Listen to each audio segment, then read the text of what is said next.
Hello everybody. Today we're going to talk all about shutter release cables and why I think they are so important to photographers. Stay tuned.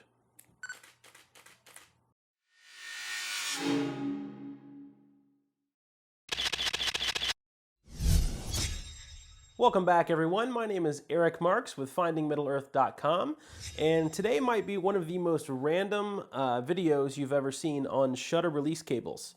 So there's about a million other videos on the internet about these and how they work and people reviewing them and so on and so forth. But today I'm going to do something a little different.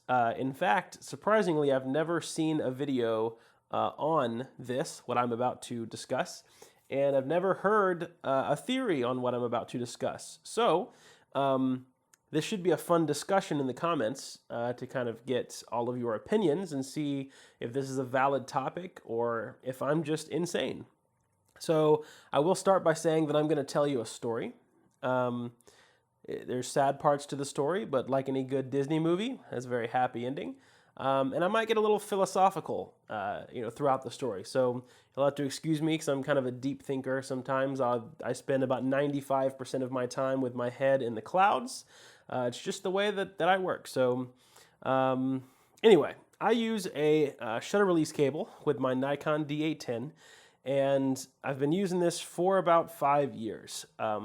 These shutter release cables. Before that, I was all self-timer modes on all my cameras because I just didn't really see the reason in getting a release cable because it's just kind of an extra piece of gear to carry around, and they can get tangled up sometimes. And so I just thought, well, I have the self-timer mode, so it accomplishes the same thing. And so I just did self-timer for years. And so let me start with the story. So about 5.5 years ago, I found myself in somewhat of a photographic rut, if you will. I was shooting at a lake one night, a great sunset. There was a storm that had just kind of passed over, and there were great clouds in the sky. It was what you would call a perfect sunset. It was beautiful to be there. And so I was shooting the sunset with my camera at the time, and I was using the self-timer mode on a tripod, and as I always did. And for some reason, that night that I just thought was going to be, the best sunset, and of course it was a great sunset, and I was enjoying it personally because I just love the outdoors.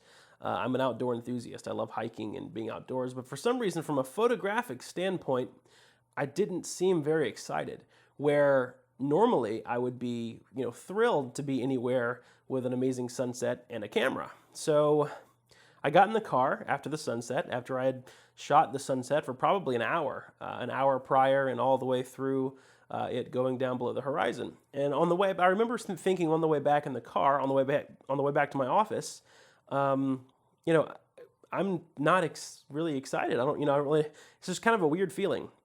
I didn't feel excitement to get the files back on the computer and to see how they look and to see if I caught anything good, because the colors were amazing. And so, typically I would just be so excited to get back and see what I had captured. And I never post-process the files the same day that I shoot them, but that's a whole nother video and a whole nother theory that I have. But regardless, I still like to look at the files. And so I just remember thinking, what is wrong with me? I love photography, right? I live and breathe photography. It runs through my blood. And for some reason, I just wasn't excited. So the next day, I went shooting again at a different trail, a different body of water, a different sunset, and I just continued to do this. And for some reason, I was just consistently not having as much fun as I used to with photography. It felt like I just kind of hit this wall where I was questioning myself as to why I was still taking pictures if I wasn't having fun. And so let me stop right there and tell you that I always want to make sure my main priority in almost anything I do is just to have fun. That's why I got into photography, because it was a passion and a love for me. And it was my favorite hobby. It still is my favorite hobby. And so it's kind of tricky for me because it's a hobby and it's a profession. And so I never want to let the professional side of photography kind of kill the hobbyist side. I never want to mix those two too much. There's kind of a fine line in between those two things, because you still have to love photography. You still have to love what you do. You know, don't ever let the professional side of things ruin the hobbyist side, the kind of fanboy side, you know, that made you so excited and fall in love with the creative arts to begin with.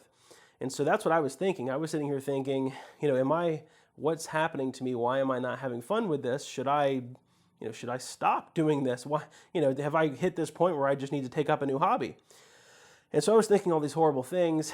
And typically when I, you know, every few months, maybe, I don't know, maybe 2 or 3 times a year, I will sit down at a computer for hours and I will watch some videos of some of my favorite photographers. There's about 3 of them that I go to that really inspire me. And so I did that. And this was after about a month of feeling this way, by the way. It was about a month after that really epic sunset.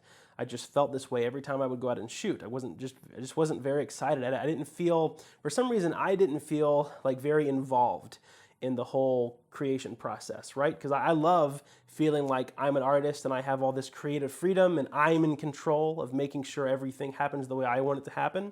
It's an exciting feeling. But for some reason, I wasn't getting that feeling. And so about a month of that went by, and then I sat down one night. Me and my wife were in bed. She was sleeping, and I pretty much watched videos all through the night. And it was really about 6 hours of watching these videos. And I started noticing something. These 3 guys that I follow, they do different kinds of shooting, but a lot of them are it's landscape and architecture kind of stuff, and so they use tripods often, like I do, and so they use the self timer on the camera is what it's what I use. Excuse me, it's not what they use. It's what I used for the longest time. And so let me just stop right here for any newbie photographers that are watching this. The difference between the self timer and a shutter release cable is that the self timer is basically you pressing the shutter button. It'll make some beeping noises, and 2 seconds later or 10 seconds later or however long, the camera will just take the photo on its own. So typically how this works is, you know, I'll press the button, I'll take a few steps back, let it beep, and it'll just kind of do its thing. And it will take the picture for me. And so that way I don't touch my camera, the camera doesn't vibrate or shake, and I get a sharp picture. And so I started watching these guys, right, for 6 hours of their videos. And at the end of the 6 hours, you know, I was hoping that I would be inspired because I needed some serious inspiration. And something just kind of clicked, and I noticed something. I noticed something across all 3 of them. They all used shutter release cables. And I thought, that's it. That's what I need. I didn't know why I thought that at the time. I just thought I have to have one of these. And it was really kind of subconscious of me to think this way, because I think the creative artist inside of my subconscious brain was just sitting here saying, Eric, you've been using the self timer for so long on your camera. You're not interactive enough and involved enough in the creation process starting here before it ever gets to the computer that you feel kind of left out of the creation process. Because I think I let the camera kind of do too much. It was almost like I was putting so much work into the composition, setting up the gear, picking the lens, picking the settings, and then when it came time for the moment, you know, taking the picture, the reward, if you will, I just kind of went click and let the camera do everything. And it was just kind of a letdown, I think. But it was all subconscious. I didn't really know it then. And so I thought I have to have one of these release cables, because I was watching these guys, the 3 photographers that I follow, and they all have their cables, and they are looking through the viewfinder, and they're saying things like, you know, okay, the light is right, there's a few clouds coming right now, and click. And they're making these creative decisions at the exact moment that they want the picture taken. Whereas with the self-timer, you know, I just click it and the camera takes it whenever it wants a few seconds later. That's not very interactive from the photographer to the camera. And so I thought, this is going to solve everything. So that night, I guess it was about 6 in the morning by the time I finished everything, I hopped onto the internet. I ordered one of these shutter release cables, and I even paid the ridiculous like $27 rate for overnight shipping, and I got it. I went out to shoot the day that I got it, and it was like a little kid on Christmas again. I was like, it was just, everything clicked and I was back. I was back to the excited, creative, very inspired photographer that I started to be when I first picked up a camera.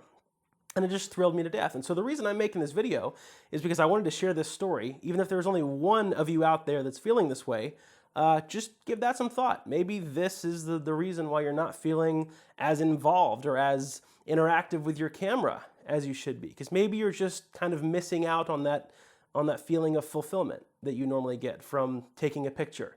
Because I don't know about you all, but some people love post-processing, and I love post-processing. It's very fun. But the funnest part to me is here.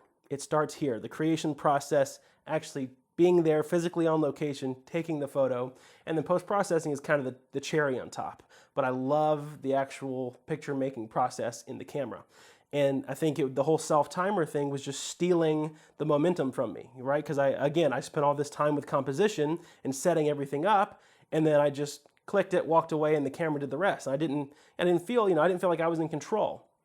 So, there might be a million photographers out there, and only one of you sees this. But if only, this video was meant to reach just that one person that might feel this way. And so that's why this is going to be fun, because if there's a lot of other people that watch this, and maybe you didn't know that you felt that way. Maybe you didn't know that this could kind of solve that. And maybe you're the opposite. This doesn't work for everybody. Some people are fine with the self-timer, their whole lives. It's just the way I was feeling. Everybody's different. So this could be a very fun discussion in the comments. I welcome, discussing this topic, because I'm not saying there's a right or wrong way. I'm just simply making this video explaining my story behind it, because this literally fixed everything overnight. Literally overnight, because I paid for overnight shipping. And this just fixed my whole attitude towards taking photos with my camera again. I was just excited again because I had a physical button to press down at the decisive moment that I wanted the picture taken.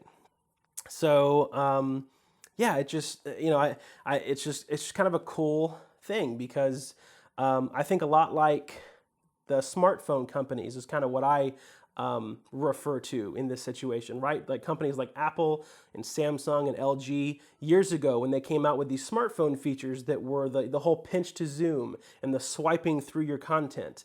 They claimed that they came out with these features so that you feel like your phone is an extension of yourself and you feel more interactive with your content. Well, I think it's the same thing with the camera. I feel more interactive with my camera if I have this physical button, because it's actually an extension from the camera. It's a physical button that I get to press at the exact moment that I want it pressed. I don't have to wait on a delay or a beeping timer. I just press it and it takes the photo. And I think that's what it all is. I wanted to feel more interactive with my camera. And this solved everything for me. So again, I welcome discussion in the comments. I think it'll be a fun topic to discuss. And as always, thank you guys so much for watching my video, and I'll see you in the next one. Take care. If you would like to stay up to date on all of my latest photography videos and adventures, click the big subscribe button below. And if you would like to find out more about me and how to become a great photographer, visit my website at findingmiddleearth.com.